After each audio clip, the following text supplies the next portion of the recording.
करवीर तालुक्यातील उचगाव येथील मनेरमळ्यात आज सकाळी धक्कादायक खून प्रकरण उघडकीस आले। 38 वर्षीय रिक्षा चालक प्रशांत बाबूराव पंडित यांचा मृतदेह यादववाडी परिसरातील जय हनुमान तरुण मंडळाच्या कार्यालयाच्या पाठीमागे आढळून आला।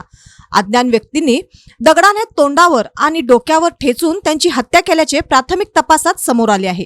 स्थानिक गुन्हे अन्वेषण शाखेने या प्रकरणात 2 संशयितांना ताब्यात घेतले असून खुनामागील नेमके कारण काय अद्याप स्पष्ट झालेले नाही। करवीर तालुक्यातील उचगावपैकी मनेरमळ्यात आज सकाळी 9च्या सुमारास ही घटना उघडकीस आली। यादववाडी परिसरातील जय हनुमान तरुण मंडळाच्या कार्यालयाच्या पाठीमागील बाजूस 38 वर्षीय रिक्षा चालक प्रशांत बाबूराव पंडित याचा मृतदेह आढळून आला। मिळालेल्या माहितीनुसार प्रशांत पंडित हे रिक्षा चालक असून ते उजळाईवाडी येथे राहत होते, तर त्यांचे आई वडील मनेरमळ्यातील महालक्ष्मी नगरमध्ये राहतात। रविवारी रात्री अज्ञात कारणावरून काही जणांनी त्याला जय हनुमान मित्र मंडळाच्या खोलीत मारहाण केली। त्यानंतर त्यांना मंडळाच्या कार्यालयाच्या पाठीमागे नेऊन दगडाने तोंडावर आणि डोक्यावर वार करून त्यांचा खून करण्यात आल्याचा संशय व्यक्त केला जात आहे।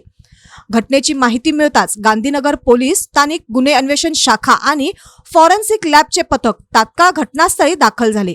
करवीरचे पोलीस उपाधीक्षक क्षीरसागर, स्थानिक गुन्हे अन्वेषण शाखेचे पोलीस निरीक्षक सुशांत चव्हाण आणि गांधीनगर पोलीस ठाण्याचे पोलीस निरीक्षक अनिल तनपुरे यांनी घटनास्थळाची पाहणी केली। पोलिसांनी मृतदेहाचा पंचनामा करून शवविच्छेदनासाठी कोल्हापूर येथे पाठविण्यात आला आहे। दरम्यान स्थानिक गुन्हे अन्वेषण शाखा पथकाने तपासाला वेग देत 2 संशयितांना ताब्यात घेतले असून सीसीटीव्ही फुटेज आणि मोबाईल लोकेशनच्या आधारे आरोपींपर्यंत पोहोचण्याचा पोलिसांचा प्रयत्न सुरू आहे।